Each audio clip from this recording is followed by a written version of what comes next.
What should I do to my child? Aha! I have an idea. Let's go to Burger King. Guys, let's go to Burger King. Yay!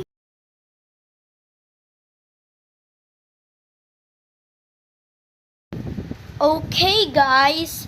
If Shopwise is closed, let's go to Burger King. That's a nice idea. Yeah, yeah, yeah.